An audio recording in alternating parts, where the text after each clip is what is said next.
Hello students of BSc first year. Here we discuss about the reproduction in bacteria.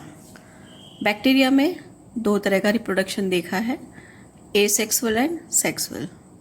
Asexual reproduction जिसमें gametes नहीं बनते और sexual reproduction जिसमें gametes बनते हैं. लेकिन बैक्टीरिया में एसेक्सुअल और सेक्सुअल दोनों ही तरह के रिप्रोडक्शन में गैमीट्स का फॉर्मेशन नहीं होता.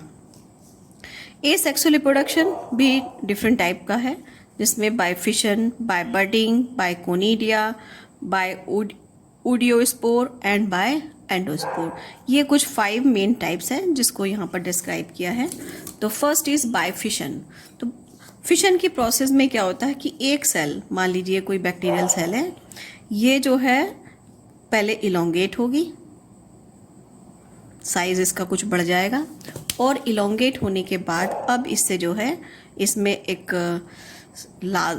मिडिल में जो है एक ट्रांसफर वॉल का फॉर्मेशन शुरू हो जाता है. एक कंस्ट्रक्शन बनता है पहले जो मार्जिन से सेंटर की तरफ बढ़ता चला जाता है, जिसके कारण एक सेल दो में डिवाइड हो जाती है. साथ ही साथ जो इसका डीएनए वगैरह है वो भी जो है डिवाइड हो जाता है. पहले डुप्लीकेट होगा और फिर डिवाइड हो जाएगा. तो इस तरह से फिशन यानी एक सेल दूसरे दो सेल में टूट जाती है, डिवीज़न हो जाता है, तो इसको हम फिशन कहते हैं. ये बहुत ही कॉमन मेथड है. अकर इन फेवरेबल कंडीशन, अनुकूल परिस्थितियों में इस तरह का रिप्रोडक्शन होता है. Bacteria increase their number quickly, कि इस तरह के डिवीज़न के द्वारा बैक्टीरिया अपनी संख्या तेजी से बढ़ा लेती है. थ्रू दिस मैथड कुछ एग्जाम्पल की, जैसे ई कोलाई यानी कि एस्केरिशिया कोलाई बैक्टीरिया जो है इस तरह से लगभग 30 मिनट्स में डबल हो जाता है.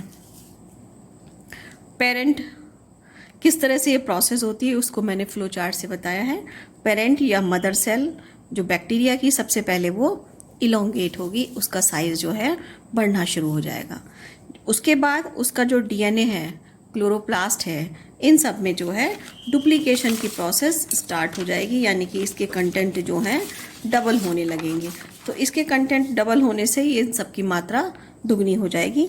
उसके बाद transfer septum form in middle, कि सेल के मिडिल में, जैसे पहले भी बताया कि ट्रांसफर सेप्टम का फॉर्मेशन होता है. तो सबसे पहले क्या होगा इसके फॉर्मेशन के दौरान, पहले भी बताया कि सेल के मिडिल में पहले एक हल्की सी मार्जिन पर जो है एक खांच सी बननी शुरू हो जाएगी. धीरे धीरे ये ग्रोथ करती है मार्जिन से सेंटर की तरफ, जिसके कारण बाद में जो एक वॉल का फॉर्मेशन हो जाता है. इस तरह से एक बैक्टीरियल सेल जो है 2 सेल में डिवाइड हो जाती है. Both daughter cell separate from each other. Due to this bacteria is study in schizomycetes class, कि इस करैक्टर के कारण बैक्टीरिया की स्टडी हम शाइजोमाइसिटीज क्लास में करते हैं. तो due to this bacteria is study in schizomycetes class, कि इस करैक्टर के कारण बैक्टीरिया की स्टडी शाइजोमाइसिटीज क्लास में की जाती है. शाइजो मीन्स स्प्लिट, यानी कि इसमें स्प्लिटिंग हो रही है, एक सेल दूसरे 2 सेल में टूट रही है, स्प्लिट हो रही है, इसलिए इसको शाइजो मीन्स स्प्लिटिंग. तो शाइजोमाइसिटीज क्लास में बैक्टीरिया को रखा गया है. इसको हम जो इस तरह से डायग्राम के थ्रू भी बता सकते हैं. यहाँ पर आप डायग्राम देख सकते हैं. एक बैक्टीरियल सेल दिखाई है जिसमें मेन क्रोमोसोम है, प्लास्टिड दिखा दिया, सेल वॉल दिखा दी है, सेल मेम्ब्रेन है. अब क्या हुआ, ये सेल पहले के कंपेयर में इलोंगेट हो गई. हमने साइज बनाते हुए ध्यान रखा कि सेल को हम थोड़ा सा बड़ा बनाएंगे, साथ में उसका जो डीएनए है उस कंटेंट को, और साथ में प्लाज्मिड है, प्लास्टिड है, वो सबको हम जो है डिवाइड कर देंगे. देन इसमें क्या हो रहा है, डीप फरो का फॉर्मेशन हो रहा है, जो धीरे धीरे क्या होगा, डार्क होता चला जाएगा, अंदर की तरफ बढ़ता चला जाएगा और बाद में एक सेप्टम का फॉर्मेशन कर लेगा, जिसके कारण 2 बैक्टीरियल सेल का फॉर्मेशन इस तरह से हो जाता है. Now next method is budding. Budding it also occur in favourable condition, कि इस तरह की प्रोसेस भी जो है फेवरेबल कंडीशन में होती है, यानी कि अनुकूल परिस्थितियों में होती है. Some bacteria multiply through this, तो सभी बैक्टीरिया में नहीं मिलती, कुछ ही बैक्टीरिया जो है इस तरह से अपनी संख्या को बढ़ाते हैं या मल्टीप्लाई होते हैं. किस तरह से बड का फॉर्मेशन होता है, तो cell wall at a particular point, कि सेल वॉल जो है एक पर्टिकुलर या निश्चित जगह पर सॉफ्ट और थिन हो जाती है, जिसके कारण protoplast comes out in this area.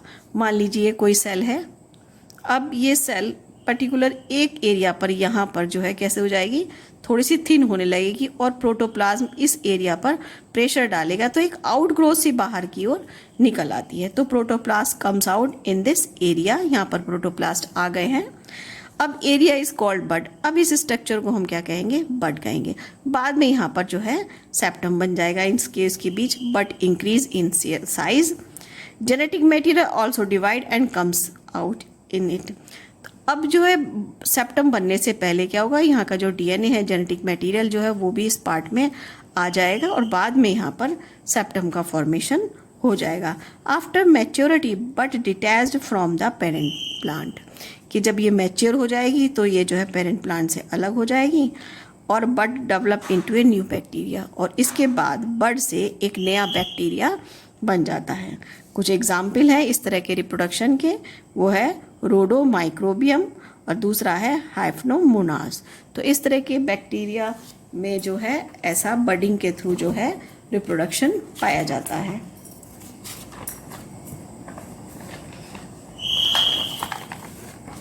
तो यहाँ पर दिखाया गया है कि इस तरह से रिप्रोडक्शन हो रहा है। तो ये देखो स्ट्रैंड के थ्रू भी बड का फॉर्मेशन हो सकता है, ये पेरेंट सेल है, या फिर इस तरह से भी बड का फॉर्मेशन जो है, बडिंग की प्रोसेस जो है बैक्टीरिया में होती है। तो इस तरह से अलग अलग तरह से डिफरेंट मेथड से जो है बड्स का फॉर्मेशन हो सकता है। Now next method is by conidia. Conidia का फॉर्मेशन भी इनके अंदर देखा है और ये कोनिडिया भी मोस्टली फेवरेबल कंडीशन में ही बनते हैं। कोनिडिया को हम स्पोरेंजिया भी कह सकते हैं, स्पोरेंजिया नहीं बल्कि एक तरह के ये स्पोरेंजिया के फॉर्म में ही होते हैं, क्योंकि इनसे जो है बहुत सारे स्पोर्स बनते हैं। Some bacteria are filamentous and branched. कुछ बैक्टीरिया कैसे होते हैं, फिलामेंटस होते हैं और ब्रांच्ड होते हैं। तो जो फिलामेंटस और ब्रांच्ड बैक्टीरिया हैं उन्हीं के अंदर ही जो है कोनिडिया का फॉर्मेशन होता है। तो इनमें क्या होता है कि इन फिलामेंट में small spherical spore like conidia forms बनते हैं।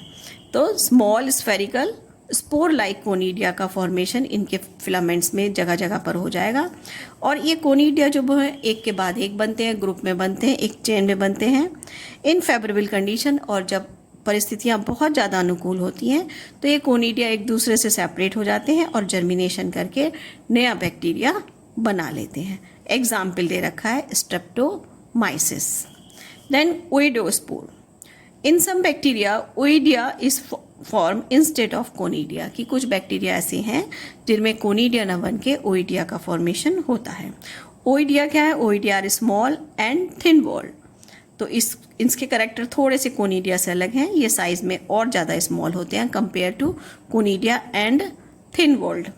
These are form due to the additional septation in cell, कि सेल में अतिरिक्त डिवीज़न हो जाता है। एक मान लीजिए नॉर्मली सेल में अगर कोनिडिया बन रहे हैं तो एक बार डिवाइड हो रही है, लेकिन यहाँ पर क्या होगा, एक से ज़्यादा बार डिवाइड हो जाती है, जिससे जो ओइडिया बनेंगे वो कोनिडिया से साइज में स्मॉल बनेंगे। तो एग्जाम्पल दे रखा है सम मेंबर ऑफ एक्टिनोमाइसिटीज, ये भी एक बैक्टीरिया की क्लास है। उस क्लास के अंदर इस तरह से बैक्टीरिया का फॉर्मेशन देखा गया है।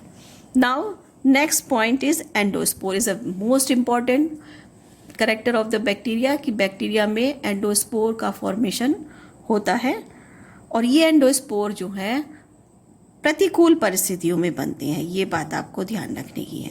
वास्तव में देखा जाए तो एंडोस्पोर एक मल्टीप्लिकेशन का मेथड नहीं है, रिप्रोडक्शन का मेथड नहीं है, बल्कि इसमें बैक्टीरिया अपने आप को प्रतिकूल परिस्थितियों में या अनफेवरेबल कंडीशन में नेचर में सर्वाइव रखता है। तो नेचर में खुद को जिंदा रखने के लिए ये जो है एंडोस्पोर का फॉर्मेशन करते हैं, जो एक तरह की रेस्टिंग स्टेज होती है। तो कुछ साइंटिस्ट इसलिए इसको मल्टीप्लिकेशन का मेथड नहीं मानते। एंडोस्पोर कैसे होते हैं, ओवल होते हैं, स्फेरिकल शेप हो सकते हैं और फॉर्म इनटू द सेल, जिनका फॉर्मेशन सेल के अंदर होता है। इट फॉर्म्स एट टर्मिनल, कि इनका फॉर्मेशन सेल के टर्मिनल पॉइंट पर सेल के सेंट्रल पॉइंट पर या सेल के सब सेंट्रल पॉइंट पर देखा गया है। तो देखिए यहाँ पर इसमें दिखाया है कि किस तरह से जो है एंडोस्पोर बन रहे हैं। एंडोस्पोर सेंटर में बन गए हैं, एंडोस्पोर टिप पर बन गए यानी कि टर्मिनल पॉइंट पर बन गए हैं, एंडोस्पोर टर्मिनल पॉइंट से कुछ नीचे बने यानी कि सब टर्मिनल एंड पर इनका फॉर्मेशन हो गया है। Single endospore form in a cell, एक सेल में एक ही एंडोस्पोर बनता है। Endospore formation is not a reproductive stage, पहले भी बताया, of bacterial cell. It is a resting stage of bacteria. Here no multiplication occur during this stage. Bacteria can survive for a long time in nature, कि इसके द्वारा bacteria जो है nature में लंबे समय तक जीवित रह सकता है। Endospore containing cell is called sporangium, कि जिस बैक्टीरिया की सेल में एंडोस्पोर बने हैं उस सेल को हम क्या कहेंगे, sporangium. Then protoplasm store in the centre of the endospore. अब ये जो एंडोस्पोर बना है इसके अंदर, इसके सेंटर में हमें क्या मिलेगा, प्रोटोप्लाज्म मिलेगा। और इस प्रोटोप्लाज्म में डीएनए, आरएनए, राइबोसोम, कोएंजाइम, ये सारे पार्ट्स जो हैं पाए जाएंगे जो कि सर्वाइबिलिटी के लिए बहुत आवश्यक होते हैं। Above part is core. तो ये सारे पार्ट जो सेंटर में इकट्ठे हो गए हैं, अब उस सेंट्रल वाले पार्ट को हम क्या कहेंगे, कोर कहेंगे, जिसमें प्रोटोप्लाज्म मौजूद है और उसके अंदर ये सारे पार्ट्स हैं। Core is surrounded by many membranes layer. अब ये जो कोर बना है सेंटर का, ये बहुत सारी मेम्ब्रेन्स के थ्रू जो है चारों तरफ से घिरा है। कौन कौन सी मेम्ब्रेन है, तो इसमें हम अंदर से बाहर की तरफ लेंगे तो कोर के बाहर मिलेगी कोर मेम्ब्रेन के बाहर कोर वॉल के बाहर कॉर्टेक्स, इसके बाद आउटर और इनर कोट लेयर, और आउटर मोस्ट लेयर जो है एक्सोस्पोरियम कहलाती है। ये एक एडिशनल लेयर है। तो इस तरह से डिफरेंट मेम्ब्रेन्स जो है हमें एंडोस्पोर के चारों तरफ मिलेंगी। तो यहाँ पर मैंने इस स्ट्रक्चर में देखिएगा सारी मेम्ब्रेन दिखाई है। सेंट्रल पार्ट कोर है, कोर के बाहर हमें मिलेगी core wall, core membrane, then cortex के बाहर इनर कोट, आउटर कोट और आउटर मोस्ट, ये क्या है, ये इसको हम डार्क कर सकते हैं इस तरह से, ये पूरी की पूरी एक्सोस्पोरियम लेयर है। तो इस तरह से डिफरेंट लेयर्स जो हैं एंडोस्पोर में पाई जाती हैं। ये TS of endospore of bacteria का स्ट्रक्चर है।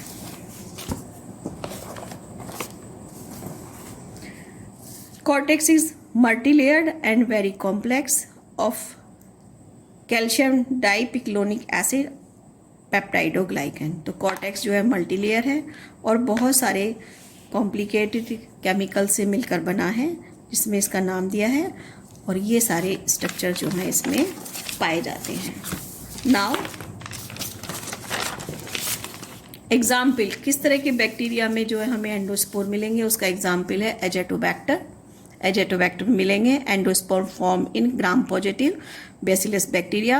मोस्टली सॉइल बॉर्न बैक्टीरिया में भी हमें एंडोस्पोर मिलेंगे। Bacteria can live in nature for many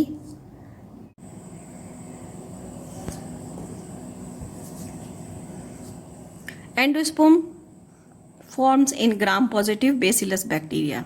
एंडोस्पोर्म का फॉर्मेशन करने वाले जो बैक्टीरिया होते हैं वो सारे के सारे ज़्यादातर ग्राम पॉजिटिव हैं और बेसिलस बैक्टीरिया हैं।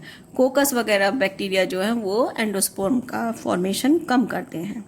मोस्टली सॉइल बॉर्न बैक्टीरिया भी जो हैं एंडोस्पोर का फॉर्मेशन करते हैं और इस कारण ये बैक्टीरिया जो है लंबे समय तक मिट्टी में पड़े रह जाते हैं। Bacteria can live in nature for many years due to the endospore condition, कि एंडोस्पोर बन जाने से बैक्टीरिया लंबे समय तक नेचर में रहेंगे। Endospore can survive on infected animal. तो एंडोस्पोर जो है इन्फेक्टेड एनिमल, वूल, इन सब पर जो है बहुत लंबे समय तक सर्वाइव कर जाते हैं। एग्जाम्पल है बेसिलस एंथ्रेसिस। तो इसके साथ ये एसेक्सुअल रिप्रोडक्शन लगभग कंप्लीट हो चुका है। Thank you.